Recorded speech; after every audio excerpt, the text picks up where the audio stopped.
Hello ලස්සන ළමයෝ කොහොමද ඉතින් ඔයාට? සතුටින් hina වෙලා පරිස්සමෙන් ඉන්නවද කියලා විශ්වාස කරනවා.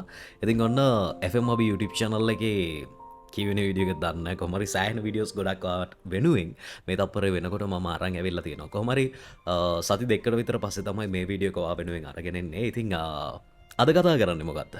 මේ වීඩියෝ එකෙන් කතා කරන්නේ ඔයාට බෑ. එහෙම නැත්නම් ඔයාව එපා. එහෙම නැත්නම් ඔයාට අකමැති. ඔයාගේ හිතේ කැමැත්තක් තියෙනවා. ඔයා ගොඩක් ආදරේ. ඔයා කැමති. ඔයා කැමති වුණත් ඔයාට බෑ කියන මිනිස්සෙක් කොහොමද ඔයාට කැමති කරවගන්නේ? ඉතින් කොහොමද හරියටම ඔයාට අකමැති මිනිස්සෙක් කැමති කරගන්නේ කියලා හරියටම දැනගන්න ඕන නම් මේ පුංචි විනාඩි කිහිපය හරි පරිස්සමට මේ වීඩියෝ එකත් එක්ක දිගටම රැඳිලා ඉන්න. අද කතා කරන්නේ මෙන්න මේ මාතෘකාව ගැන. එහෙනම් ඉතින් වැඩි කතා බහක් ඕනේ නැහැ. අපි යම් වීඩියෝ එක ඇතුළට වතාමත් FMOB YouTube channel එක subscribe කරලා නැත්නම් පහළ තියෙන රතු පාට subscribe button එක ටච් එකක් දාලා subscribe කරගෙන යන්න කියලාත් හරි ආදරෙන් මතක් කරනවා. මේ වගේ tips මේ වගේ දේවල් හරි ආදරෙන් කතා කරන FMOB YouTube channel එකත් එක්ක තමයි ඔයා මේකතු වෙලා ඉන්නේ. එහෙනම් අපි යමු වීඩියෝ එකට.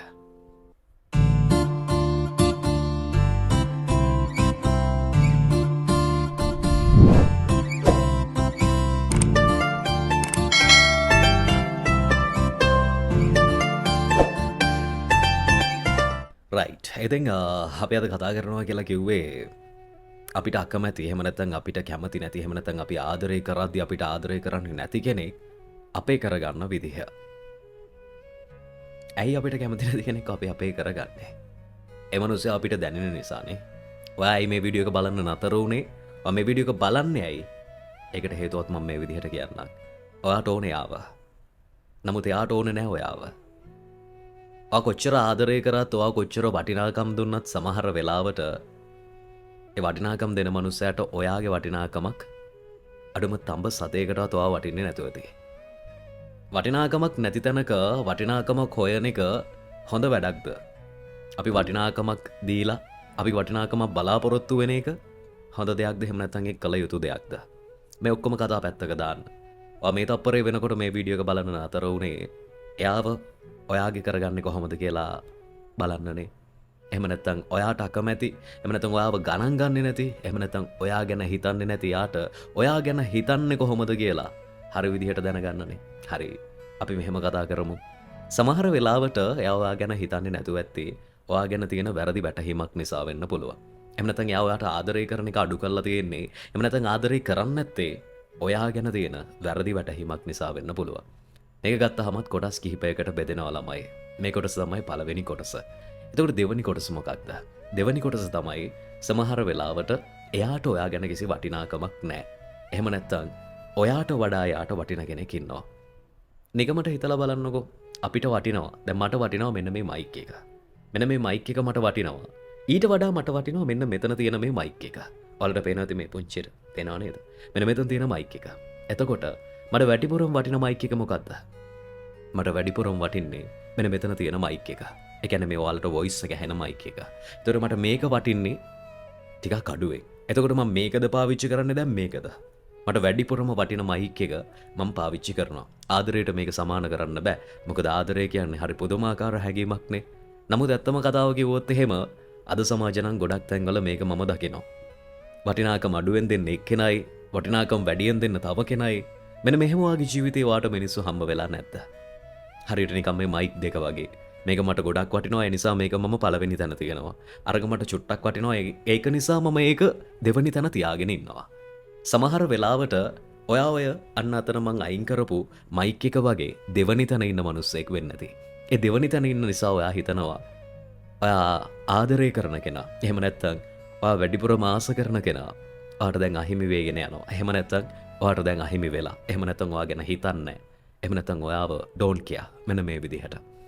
එතකොට මං ඔයාගෙන් ප්‍රශ්නයක් අහන්නම්. මේ වීඩියෝ එක බලන්න නතර වෙච්ච ඔයාගෙන් මං අහන ප්‍රශ්නේ තමයි ඇයි අපි අපිට වටිනාකමක් දෙන්නේ නැති මිනිස්සෙක් එක්ක බැඳීමක් හදාගන්න උත්සාහ කරන්නේ? ළමයි මේ කතාවේදී කවදාවත් ඇත්තටම ආදරය කරන මිනිස්සෙක් ළඟ අපි බැඳෙනවා නම් අපි කවදාවත් ආදරේ අනේ මට කරන්න, අනේ මට දෙන්න, අනේ මට ඕනේ කියන්න පුළුවන්. නමුත් අර කිව්ව දෙක නම් කවදාවත් කියන්න ඉඩ තියන්නේ නැහැ. ඒ කියන්නේ මට කවදාවත් ලැබෙන්නේ නැහැ කියලා දැනෙන්නේවත් නැහැ ළමයි. හරි ආදර හැඟීමක්, ආදරණීය හැඟීමක් හෝ වේවා, ආදරය කියන හැඟීම අපේ ජීවිතේට ආවම. ඒ කියන්නේ ගැළපෙනම කෙනා හෝ වේවා, දැනෙනම කෙනා හෝ වේවා, අපිට සුදුසුම කෙනා අපේ ජීවිතේට ආව දවසට අපිට ආදරේ මෙහෙම වැඳ වැටිගෙන ඉල්ලන්න වෙන්නේ නැහැ. නමුත් අද මේ තප්පරේ වෙනකොට ඔයා මේ වීඩියෝ එක බලනවා තමයි. මොකද කරන්නේ? ඔයාගේ ආදරේ වැඳ වැටිගෙන ඉල්ලනව නේද? එතකොට ඔයා මට කියයි අබි මල්ලි, අබි අයියේ, මම මේ වීඩියෝ එක බලන්න ආවේ එහෙම වැඳ වැටිලා හරි එහෙම නැත්නම් කොහොම හරි මගේ ආදරේ මට ලබා ගන්න කියලා. ඔයා දන්නවද? අපි ආදර සම්බන්ධතාවයක් ඇයි පටන් ගන්නෙ? ආදර සම්බන්ධතාවයක් ළමයි අපි පටන් ගන්නෙ දවසක කසාද බැඳලා ලස්සන පෞල් ජීවිතයක් ගත කරන්න නේද? අපි ආදරය කරලා කසාද බැඳලා ලස්සන පෞල් ජීවිතයක් ගත කරන එක තමයි අපේ අවසාන අදියර කියලා අපි කියමුකෝ නේද? මේ රිලේෂන් වල තියෙන අපි එහෙම කියලා කියමුකෝ සරල විදිහට.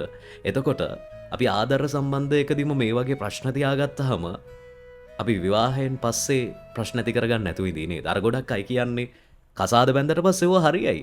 කසාද බැඳාම ඕවා හරියනවා. අනිවාර්යෙන් ඔය මේ දැන් රණ්ඩුනාට ඕවා ඒ කාලෙට හරියයි. කවදාවත් හිතන්න එපා දරුවෝ. අපි බැඳීමක් පටන් ගන්නේ හැමදාටම නම් ඒ බැඳීමේ අද තියෙන දේවල් හෙටත් ඒ විදිහටම තියෙනවා. අද රණ්ඩු වෙනවා නම් හෙටත් ඒ විදිහටම රණ්ඩු වෙයි. ඒවා වෙනස් කරගන්න පුළුවන් දෙන්නගේම කැමැත්ත මත, දෙන්නගේම ආකල්ප මත.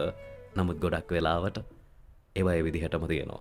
නොගැලපෙන තැන් ගැලපෙනවා කියනවා. දන්නවද? සමහර වෙලාවට ටික කාලයක් යනකොට ඔය දෙන්න එකට ඉන්නකොට නොගැලපෙන තැන් ගැලපෙයි. මේවා නිකන් අර මොනවද ළමයි කියන්නේ එකට?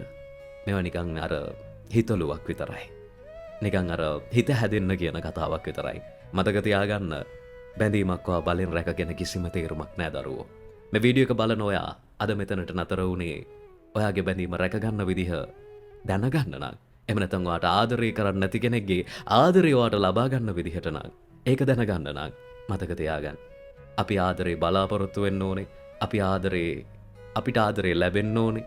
ඇත්තටම අපි ගැන හිතන මිනිස්සෙක්ගෙන්ම විතරයි.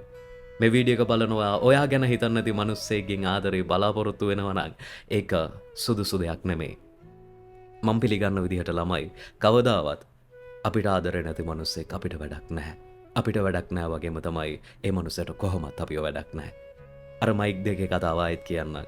මේ මයික් එක මට ගොඩක් වටිනවා. අර මයික් එක මට චුට්ටක් වටිනවා නම් මම මේ මයික් එකටයි ගොඩක් ආදරය කරන්නේ. මේ මයික් එකයි මම ගොඩක් පරිස්සම් කරන්නේ. එතකොට මෙතන ඉන්නේ ඔයා නම් අතන ඉන්නේ වෙන කෙනෙක් නම් එයාට වඩා මම මෙයාට ගොඩක් ආදරය කරනවා. සහ මෙතන ඉන්නේ ඔයා නම් මෙතන ඉන්නේ වෙන කෙනෙක් නම් මෙයාට වඩා මම මෙයාට ගොඩක් ආදරය කරනවා.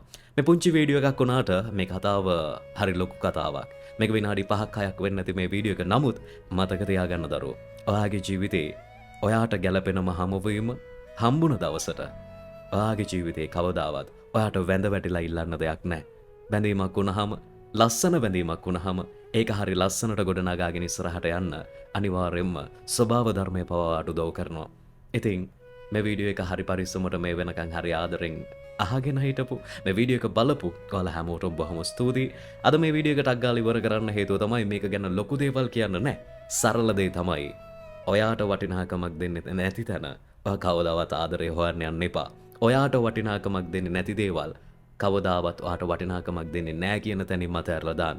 මොකද අද වටිනාකමක් දෙන්නේ නැතුව හෙට වටිනාකමක් දෙයි කියලා හිතන්න එපා. ගොඩක් මිනිස්සු ඇත්තටම වරද්ද ගන්න තැන තමයි අද මට වටිනාකමක් නැති වුණාට හෙට යාමට වටිනාකමක් දෙයිනේ. අද මට වටිනාකමක් නැති වුණාට හෙට යාමට ආදරේ කරයිනේ. ඔන්න ඔහම. හෙට නෙමෙයි අද තමයි වැදගත් දරුවෝ. ගෙවන තප්පරේ වැදගත්. ගෙවෙන තප්පරේ මත තමයි ඊළඟ තප්පරේ තීරණය වෙන්නේ. ඒ නිසා මතක තියාගන්න. ඔයාට ආදරේ නොකරන, ඔයාට වටිනාකමක් දෙන්නේ නැති මිනිස්සුන්ව ඔයාගේ ජීවිතෙන් අයින් කරන්න. එහෙනම් තවත් එක ලස්සන වීඩියෝ එකකින් මුණ ගැහෙන තුරු අපි දැනට සමුගන්නම්. වීඩියෝ එක රැඳිලා හිටපුවාලා හැමෝටම ජය වෙන්න ඕනේ, සුබ වෙන්න ඕනේ. තවත් කතා බහකින් හරි ආදරෙන් මුණ ගැහෙමු. පහළ තියෙන රතු පාට subscribe button එක ටච් එකක් දාගෙන යන්න. මේ වාගේ ආදරණීය මහදවතේ නවාතැන්පල FM අපි. දිවිහිමියෙන් කඳුලැලි පුරවාගෙන රැකගත් නාලය උදුරාගෙන